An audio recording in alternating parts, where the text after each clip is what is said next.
결혼 안 하셨습니까?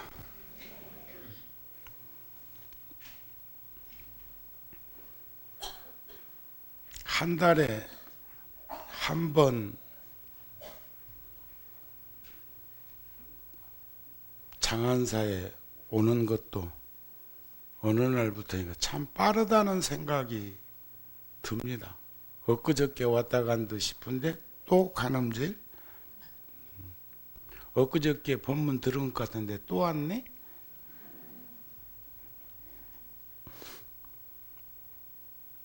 어제는 제가 육군 사관학교 71기 졸업생도들의 졸업법회에 다녀왔습니다.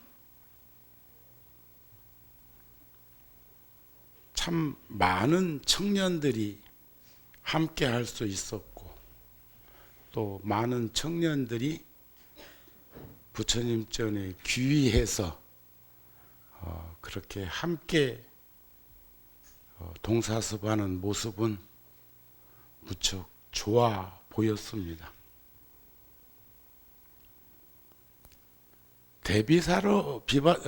비사론에 보면 어두운 공간에 여러 가지 물건이 있더라도 등불이 있으면 볼 수 있고, 등불이 없어서 어두움에 가리우게 되면 눈이 있어도 볼 수 없는 것과 같고, 우리 속담에 그런 말 있죠. 소도 어덕이 쎄 비빈다 그러는데, 어덕이 있어도 소가 없으면, 비빌 소가 없으면 이것을 우리는 인연 연기법으로 볼 수가 있지 않을까 싶습니다. 서로 내면에 출중한 지혜가 있다 해도 다른 이를 쫓아서 가르침을 듣지 않거나 받아들이지 않으면 이런 사람들도 선과 악의 구분을 제대로 하지 못한다 하는 그런 가르침이 있습니다. 그래서 제자들이요, 말법 시대가 되면 부처님의 가르침을 듣기 어렵고 만나기 어렵다. 내 이제 그대들을 친히 보고 들으니 일찍이 오랜 세월에 걸쳐서 배우고 익힌 수행자들이라는 것을 알겠다. 여러분들 오늘은 저번 법회보다 더 많이 오셨네요.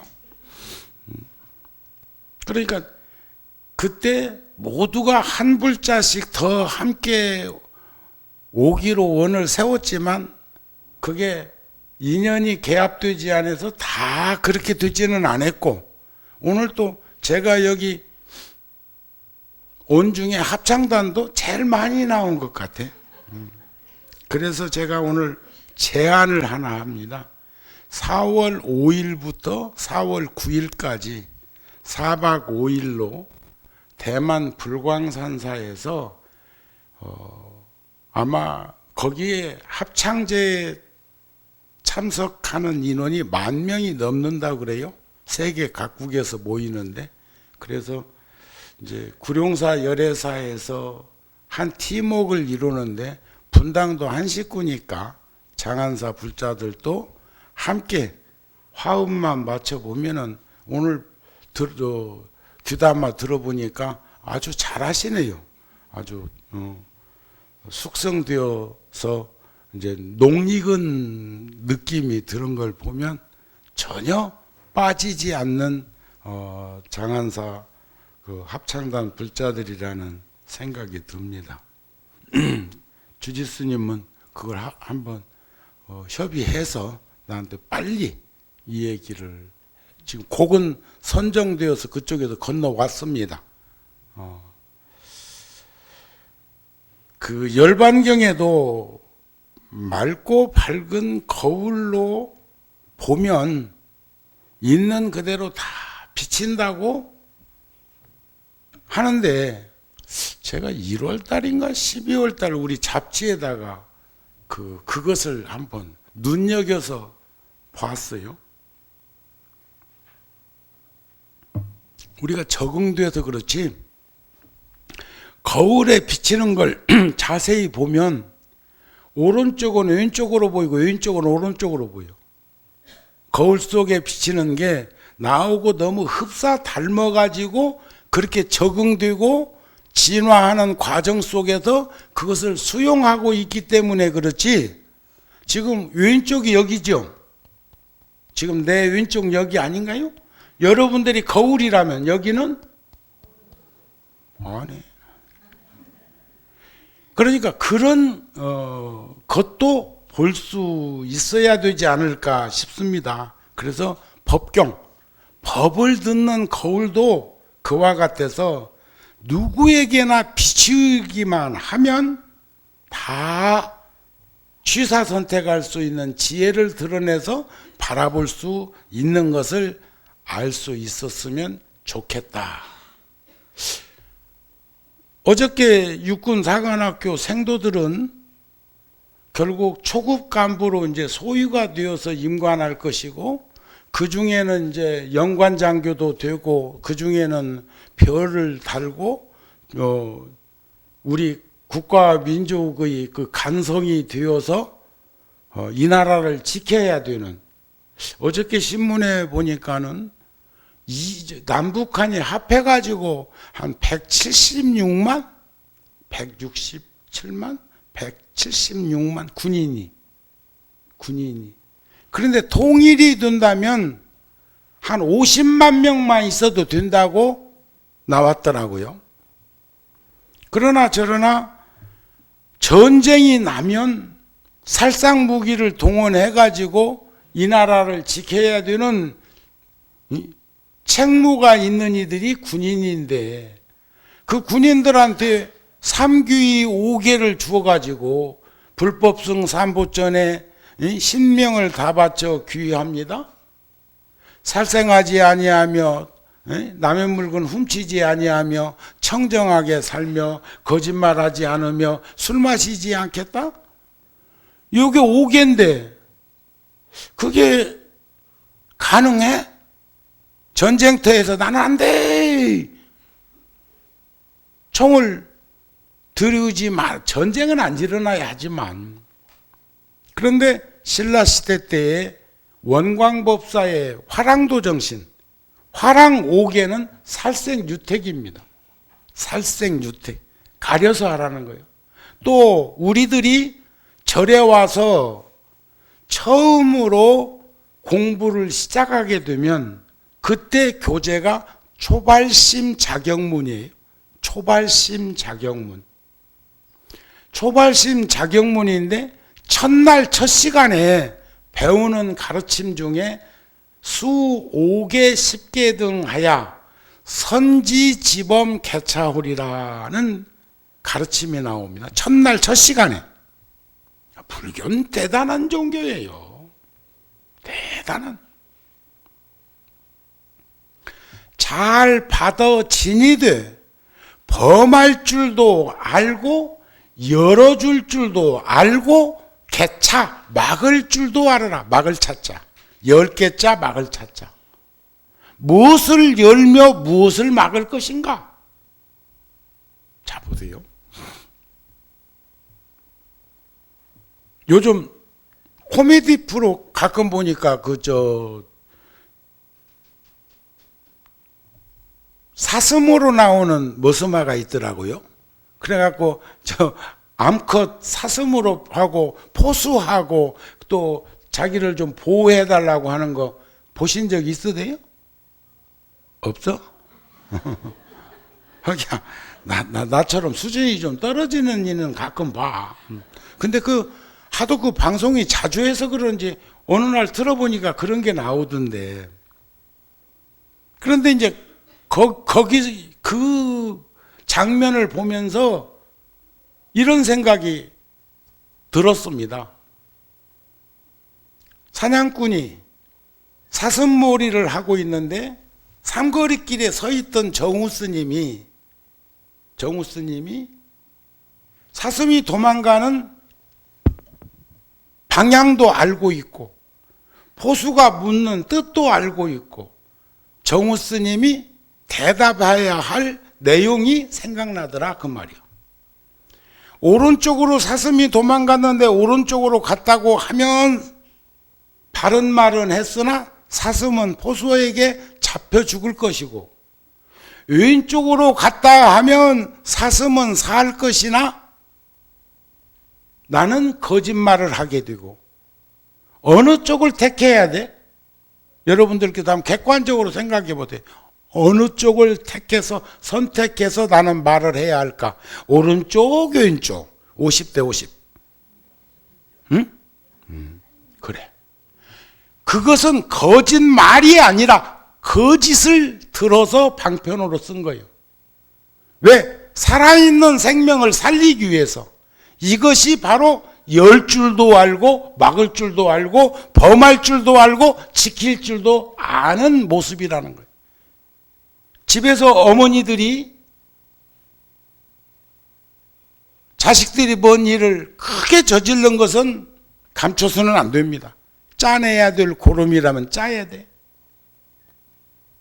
우리가 보이는 상처나 보이는 아픔은 치료하기가 쉬운데 숨겨진 상처, 아픔 감출 수 있습니다.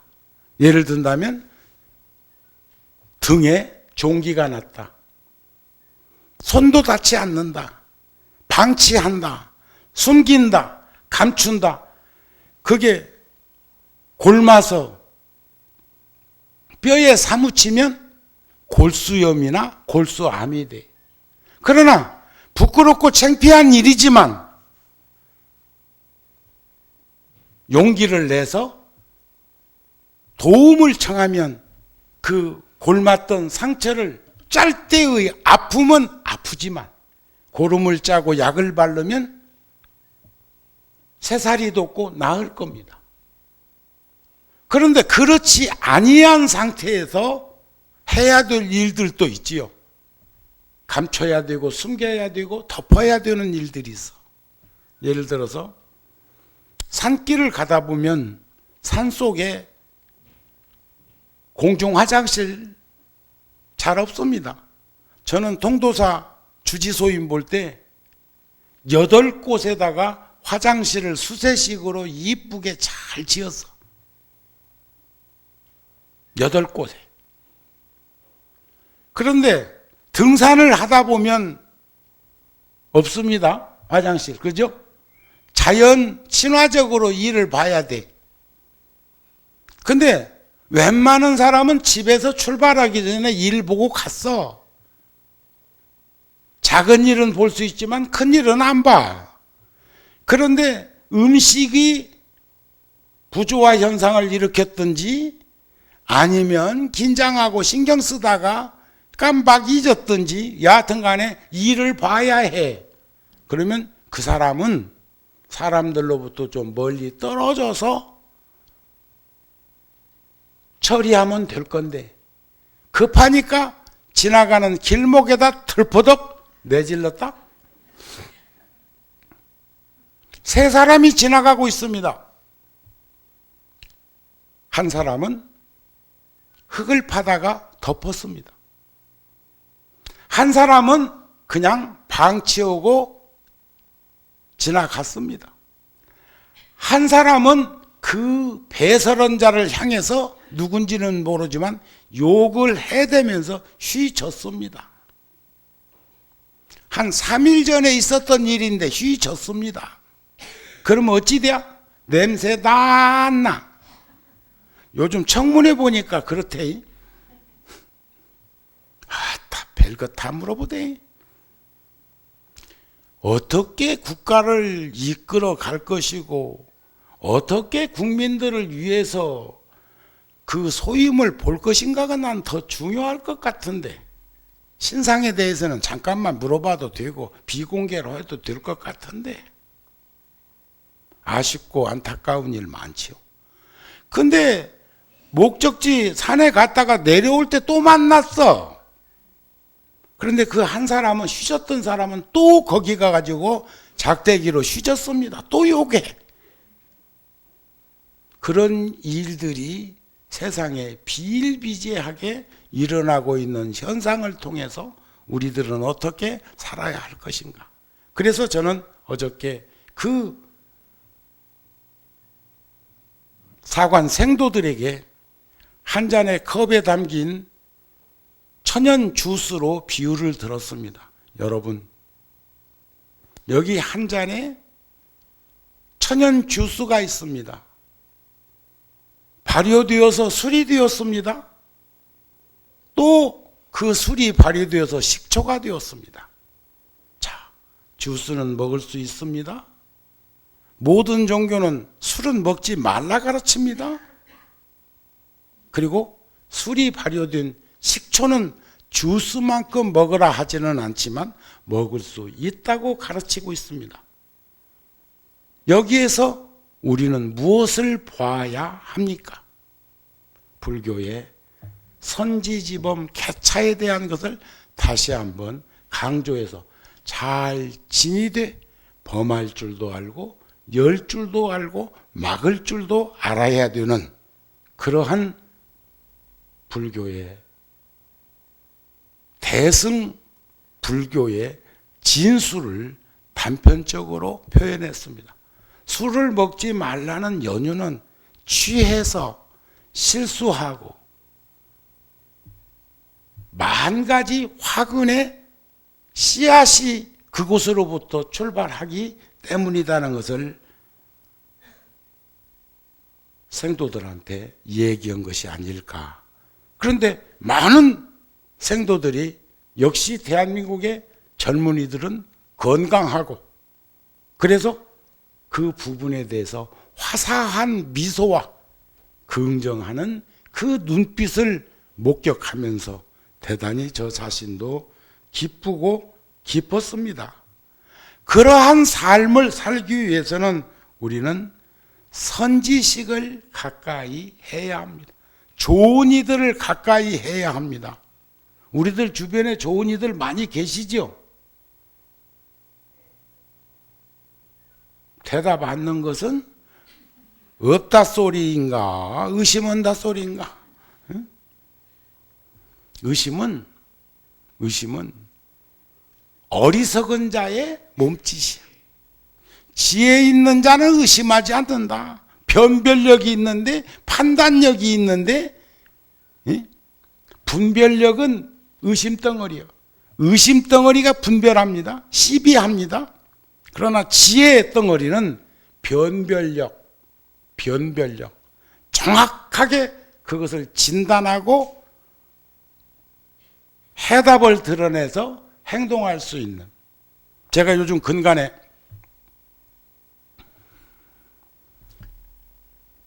전에도 한번 여기 와서도 대처 수상이 아버지로부터 가르침 받았던 얘기 했죠? 참 다행이다. 금방 잃어버려서 고맙네. 와서 또 해도 돼. 생각을 조심해라는 거 했어. 생각을 조심해라 말이 된다. 말을 조심해라 행동이 된다. 행동을 조심해라 습관이 된다. 습관을 조심해라 성격이 된다. 성격을 조심해라 운명이 된다.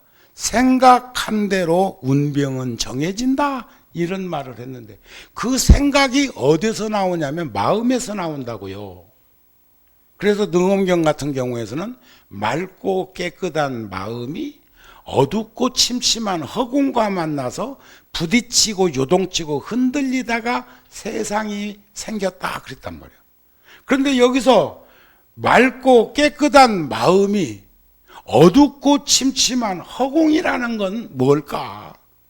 그건 전 생각으로 봅니다.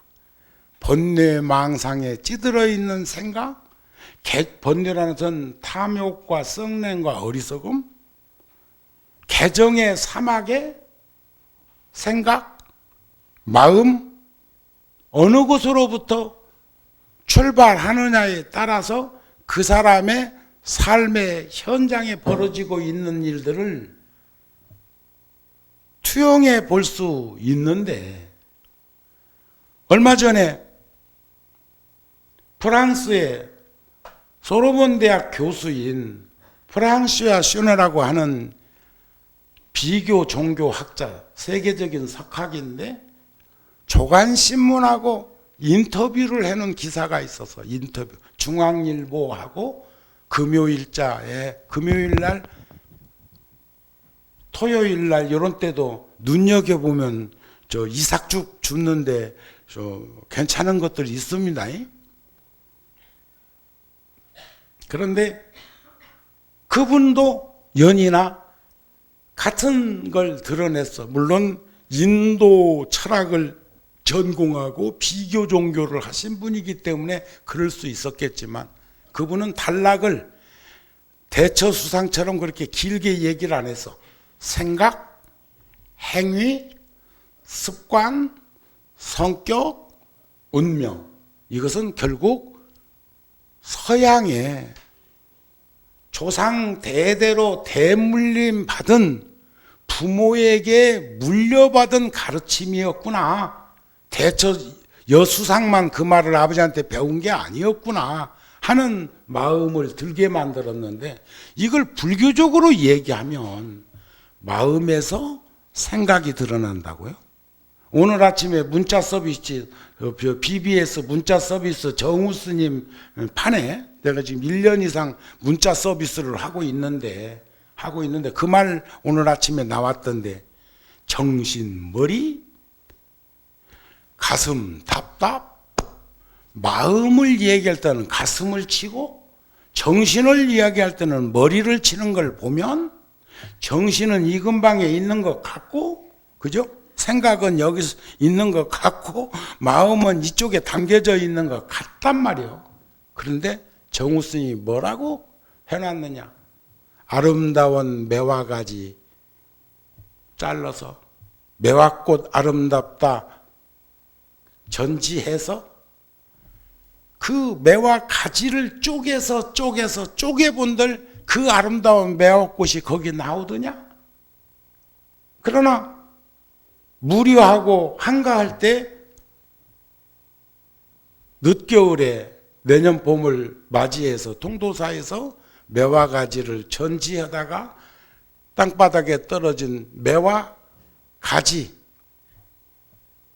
움꽃 싹 머뭇고 있는 놈 방에다가 수반에다가 꼽아보면 따뜻한 방 기운에 반드시 매화는 꽃을 피고 뭉풍지 바람 소리에도 낙화될 시점이 되니까 꽃잎이 떨어지더라.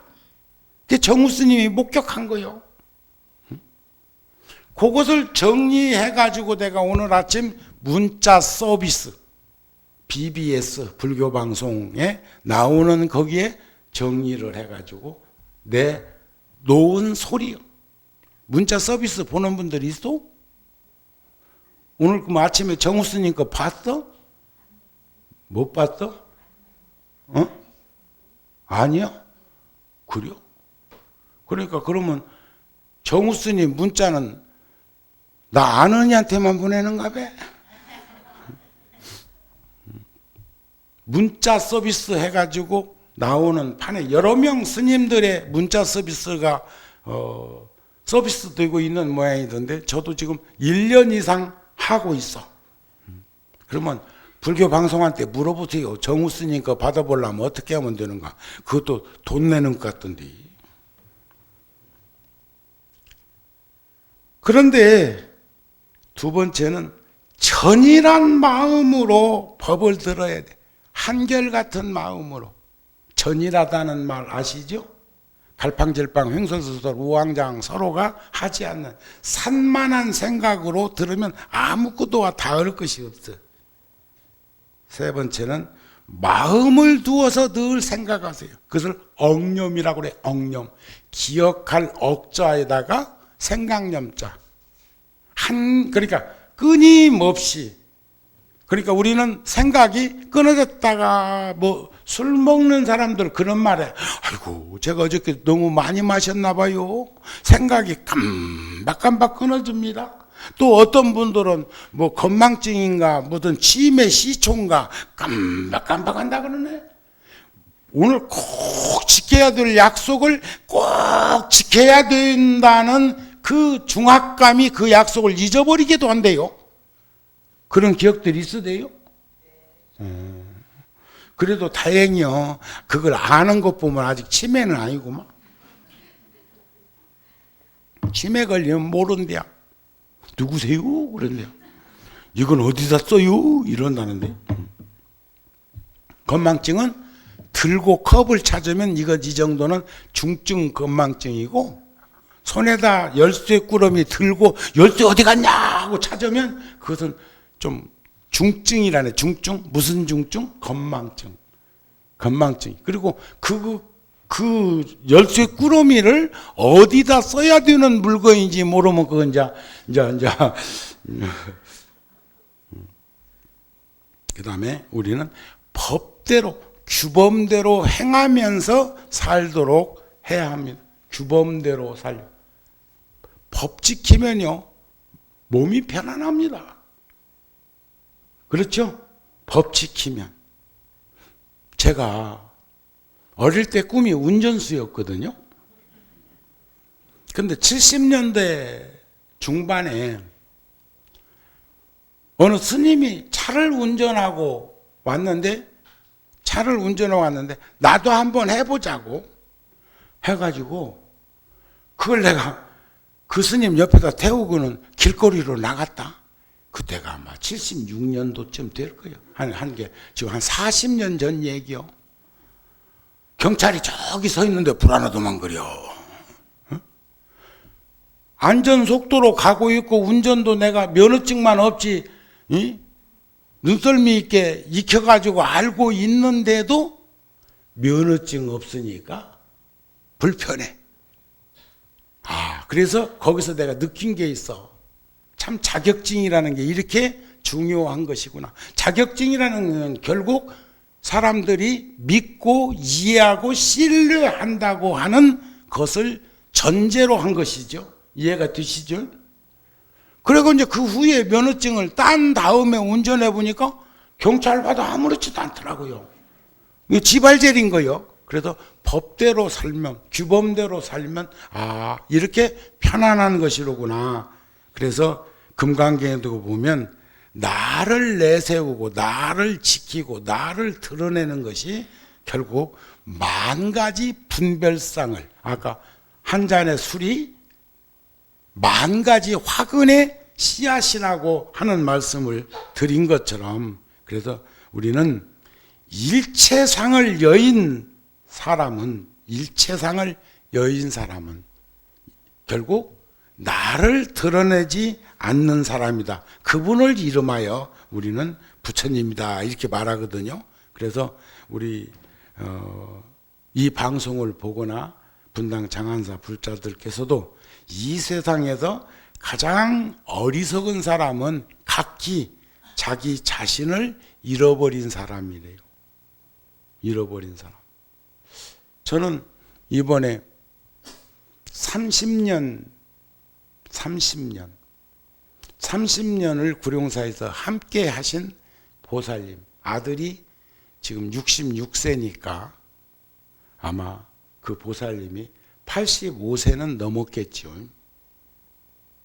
유복자 아들 한 사람 바라보면서 아이가 태중에 있는지도 모르고 6.25 때 전선에 투입된 청년은 전사했고, 그 아들 하나를 보고 평생을 수절하면서 사셨던 보살님이 구룡사에 오셔서, 지금 구룡사 주지가 44살인데 중학교 1학년 때 그 보살님이 오셨어. 우리끼리 밥 끓여 먹고 구룡산 자락 밑에 허허벌판에 천막법당에서 2층 집 새 얻어가지고 살 때, 그때 함께 했던 아이들이 6, 7명 정도 되는데 그 사람들이 벌써 다 성장해서 40대들이 되었어. 그러니까 그 보살님께서 형편이 어려운 이절에 형편이 피고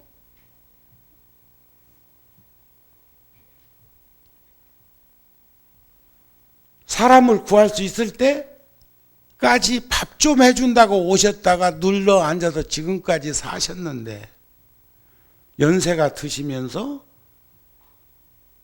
점점점 변화되어지는 모습을 목격하게 돼.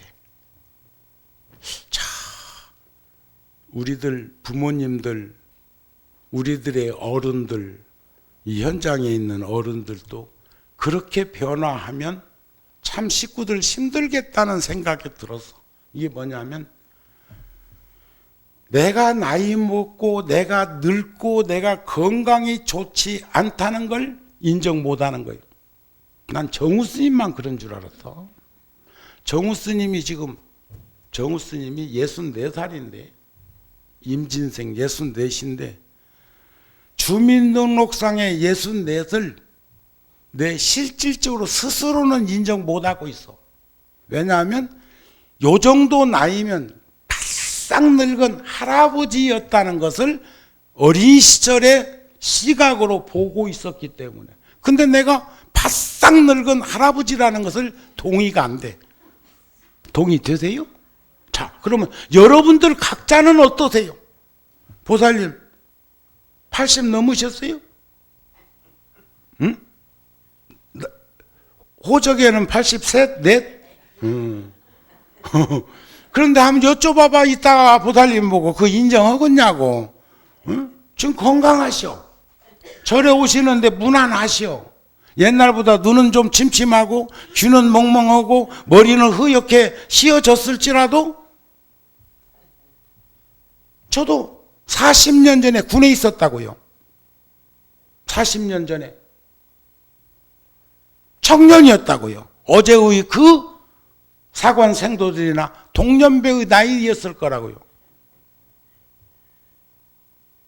그런데 그것은 현실적으로 인정하고 수용하고 받아들일 건 받아들여야 되는데 그러면서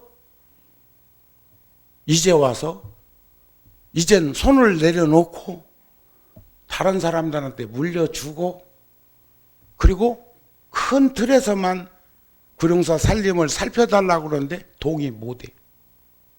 동의 못해. 인정 못해.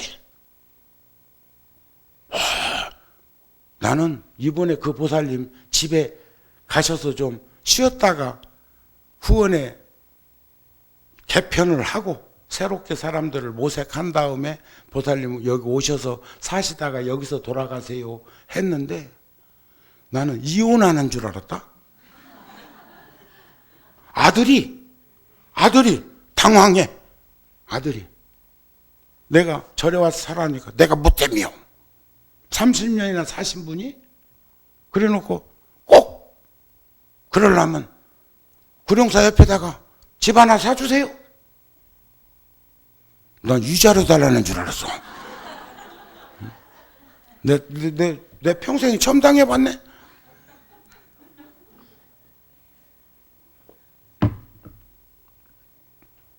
그런데 그게 제가 나쁜 뜻으로 지금 얘기하는 거 아닙니다. 잠깐의 한 세대, 30년이 한 세대죠.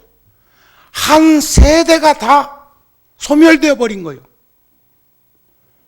지금도 인정 못하는 현실을 30년 전의 모습은 청춘, 젊음, 건강 다 지니고 있었다고 생각한 거 아닐까?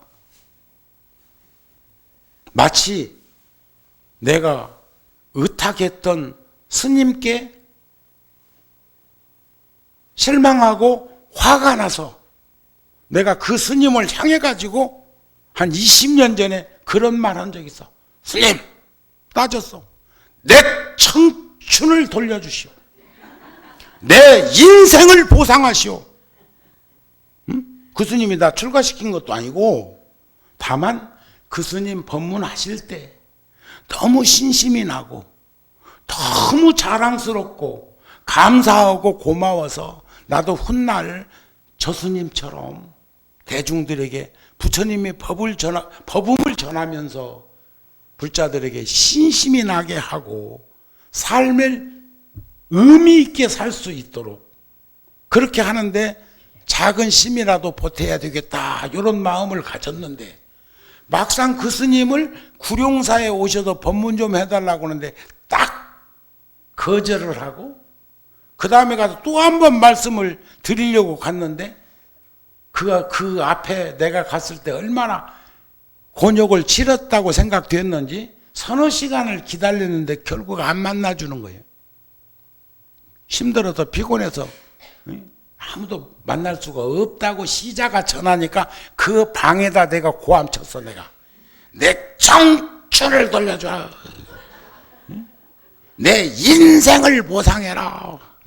그러니까 막 깜짝 놀라서 나 들어오라해서 그게 뭔 말이고, 스님한테 내가 신심을 내가 증장하는데 큰 자양분을 삼았는데 스님이 아무리 건강이 힘들고 그러셔도 천하의 정우가 서울서 제주도까지 왔는데 안 만나주고 그냥 가라고.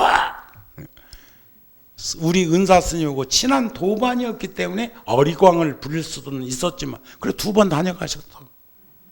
기어이 내가 모셨어. 그래 그거 모르는 바는 아니야. 그러는데 부부지간에 부모와 자식지간에 형제지간에 이런 식으로 혈육으로 이렇게 연결지어진 꼬리에서 드러나는 그 마찰의 불빛은 어떤 것일까?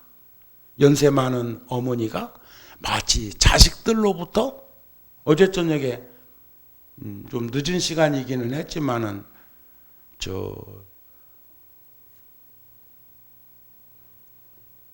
아름다운 팔도강산 교육방송에서 영화 하던데 다는 못 봤지만 그 저기 허장강도 나오고 그 다음에 또 황정순 나오고 봤는가 봐. 옛날에 60년대 70년대 거기서도 서로 자식들은 모시려고 하는데 며느리 하나는 아주 그냥 이를 앓고 있더라고요. 그 대목 보다가 더 보면은 내가 오염될까 봐서 그냥 꺼버렸어. 채널을 돌리다가 아름다운 팔도강산이라는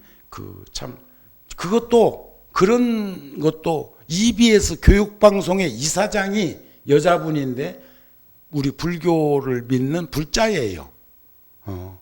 그분이 나한테 한번 자랑하더라고요. 큰 돈 들이지 않고 영화를 방송할 수 있는 것을 국산이고 외국 영화고 좋은 것을 구해서 그건 아주 싸니까 뭐 몇십 년 전 영화 같은 거 싸니까 교육방송에서 이렇게 틈틈이 방송할 수 있도록 하고 있다는 자랑을 들었기 때문에 이것도 그분의 참 지혜로움이구나 하는 생각을 가지기는 했습니다. 그런데 피해의식, 피해망상, 스스로가 내몰리는 형국이 되는 것 우리 경계해야 되겠다는 말씀을 전하고 싶습니다.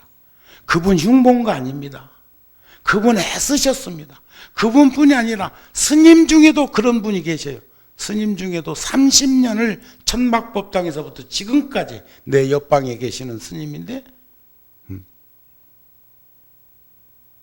그런 소중한 인연은 귀하게 여겨야죠.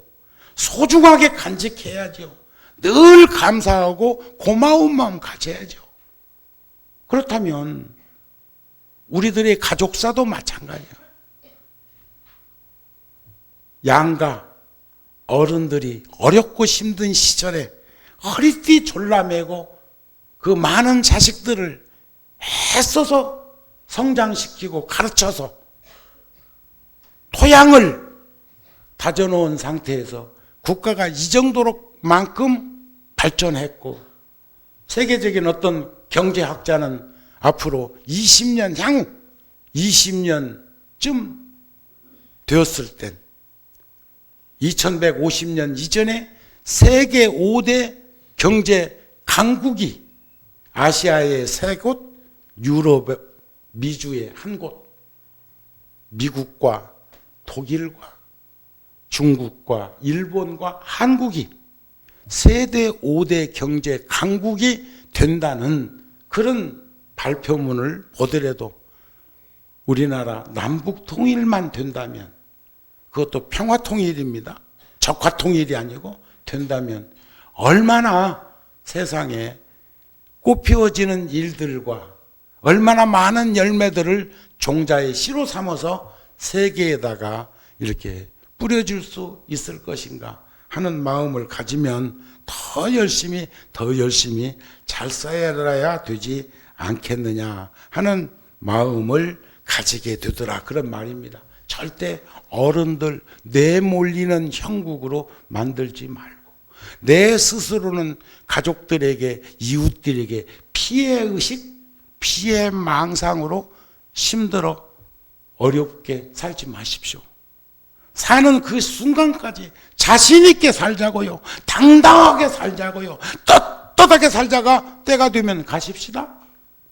본전치기만 해도 우린 인간 세상에 다시 올 건데, 다만 심하게 어려움을 짓지 말고, 그렇다면 아까 얘기한 대처나 그 프랑스의 비교 종교 학자가 얘기한 걸 불교적으로 걷어들여서 들여다보면 마음으로부터 생각이 그림을 그리는 것이 신구이 삼업 아닙니까? 신구이 삼업. 생각이라는 것은 의업이거든요. 그런데 대처 영국의 수상은 말을 거기다 넣어. 그건 구업이요. 그런데 프랑스의 그 교수는 말을 뺐어. 생각과 행위라는 것은 말은, 행동은 속과 겉이 다르게 할 수 있습니다. 행동은 속 다르고 겉 다르고 할 수가 있어. 근데 행위는 그렇게 안 돼. 행위는 속과 겉을 같이 맞물려 가는 걸 행위라고 그래. 그런데 그것이 습관화되면, 그것이 훈습으로 쳐주면 업이 된다고요. 업. 그 성격이죠. 성격이 고체화되어 버리면 운명은 그렇게 지어지는 거 아닌가요? 자작자수, 자업자득, 자승자박 하는 거 우리 뻔히 다 알고 있는 것 아닌가요? 그러시죠? 그러니까 결국 서양 학자들도 구경에 와가지고 깊이 인식할 수 있는 논지를 드러내는 것 보면 전부가 다 부처님의 가르침이 거기에 녹록히 배어 있는데 눈여겨볼 사안이 아닐까 싶은 생각들을 여러 불자들한테 전합니다. 제가 30년이나 같이 사는 노 불자를 흉박했어요. 그런데 그렇다. 피해망상이라는 것은 이렇게 사람을 힘들고 어렵게 하는구나. 부부지간만 갈랐을 때 그런 게 아니라 정우 스님도 어느 스님에게 내 청춘을 돌려주시오 한 것처럼 그 보살님도 막상 가긴 가야 되는데, 내려놓을 때 내려놓을 줄 알아야 돼요. 내려놓을 때 내려놓을 줄 알면 그렇게 변하는 것들, 내려놓을 때, 들을 때, 내려놓을 때, 이것 알면 그렇게도 자유로운 것을, 내가 들은 건 목마름을 해소하기 위함이고 내가 내려놓은 것은 목마름이 해소됐기 때문에 내려놓는 건데, 이것을 그냥 끊임없이 들고서 있음. 저는 법문으로 갔을 때 여기 꽃 놓여 있는 거 별로 안 좋아합니다. 나 안 보고 꽃만 볼까 봐서. 또 하나는 밑에서 눈 감으면 세상이 안 보이듯이 시각적으로 이렇게 지금 법상은 높은 자리에 앉았지만 의자에 앉아가지고 법표를 한다든지 할 적에는 꽃이 높이 놓여 있으면 대부분이 가리움을 가지기 때문에 그런 생각도 해볼 만한 거예요. 그런데 그 시각적인 것을 우리가 이렇게 안목으로 바꿀 수 있는 지혜를 증장하는 것은 객관적이고 이성적인 사고에서부터 나오지 않을까 싶습니다. 우리는 어린 시절 소년기, 청년기, 장년기, 노년기를 맞이하듯이 그 과정을 겪지 않는 사람은 아무도 없다는 거예요. 아무도 없을 그 삶의 현장에서 나는 그런 일이 없을 거라고 하는 그런 과언은 범하지 않았으면 좋겠고, 그래서 내가 며느리이듯이, 내가 딸이듯이, 내가 시어머니가 되고 내가 친정어머니가 되는 것은 당연지사의 귀결점이야. 그런데 그것을 분류해놓고 살지 말고 옷깃만 스쳐도 지중한 인연, 소중한 그 인연의 연결고리를 함부로 흔들어대지 않았으면 합니다 하는 말씀을 드리고 싶었습니다. 그래서 저는 어저께 그 청년 불자들한테 그랬어. 주스가 술이 되고 식초가 되었을 때 무엇은 마실 수 있고 무엇은 먹지 말아야 되는 것처럼 사람이 화를 내지 않는, 요즘 분노 때문에 참 어렵고 힘든 일 많지요. 분노가 폭발해가지고 그러는데 그 분노심이 사랑하는 것만큼만 분노했으면 좋겠어요. 사랑도 안 하면서 분노를 일으키는 건 폭행이야. 아셨습니까? 그러니까 11면 관세음 보살님이 뒤에 보면 귀면상이 있듯이 사천왕상처럼 험한 모습을 지니고 있는 모습도 있듯이 그것은 그런 모습이어야만이 그를 구할 수 있을 때 드러낼 수 있었던 거죠. 그런데 그것은 자비심의 발로의 연기야. 그것은 방편이었다고요. 그런 것처럼 저는 오늘 또 여러분들한테 불현듯 전하고 싶은 말이 있어. 화가 날 때 화내는 사람이 좋소. 화가 날 때 웃는 사람이 좋소. 응? 무엇이? 궁시렁 대지 말고 얘기해봐요. 화가 날 때 화내는 사람이 나? 화가 날 때 웃는 사람이 나? 가장 아름다운 사람은 화를 내지 않는 사람이에요. 화를 내지 않는 사람. 자비심으로 충만된 그런 삶을 사는 사람. 애민섭수할 수 있는 사람. 그런데 우리들의 현실은 사바세계요. 오타각세. 네? 여기서 전 그렇게 권하고 싶네요. 화가 날 때 웃는 사람보다는 차라리 화가 날 때 화내는 사람이 인간적일 것 같아. 지 속내를 드러냈으니까. 다만 화를 내되 속까지 뒤집히지는 마십시오. 속 뒤집히는 짓은 하지 마십시오. 저번에 어린이집 인천에서 그 헤비급 여자가 그 어린 것을 김치 냉겼다고 탁 쳤는데 그 아이 심리는 날아갔거든요. 모서리 어디 찧었으면 죽었습니다. 그것은 잔인한 행위야. 그냥 이런 게 아니었고 밀어 쳐버렸다고요. 그렇죠? 그것은 그 사람이 속까지 뒤집힌 화를 낸 겁니다. 속까지 뒤집힌 거예요. 속이 뒤집히지 않으면 그렇게 죽으라고 내쳐버리지 않습니다. 아셨습니까? 그러니까 우리 화가 나면 화는 내십시오. 내되 속까지 뒤집혀서 화는 내거나 부리지 마십시오. 화가 났을 때 웃는 사람보다는 화가 났을 때 화내는 사람이 인간적으로 측은지심이 더 가고 연민의 정이 더 가고 차라리 그 사람이 인간적으로 느껴지는 그런 모습이라고 생각합니다. 화가 날 때 웃지 마십시오. 화가 날 때 웃는 이하고는 거래를 삼가하십시오. 아셨습니까? 가장 좋은 삶은 화를 내지 않는 사람이지만 화가 날 때 웃는 사람보다는 화가 날 때 화를 내는 사람이 도리어 인간적인 정으로 다가갈 수 있을 것이고, 다만 그 사람에게 속까지 뒤집혀서 화를 내지 않고 살도록 가르치시고 우리들 스스로도 그렇게 다듬어 가면서 사는 불자가 되었으면 합니다. 오늘 마칩니다.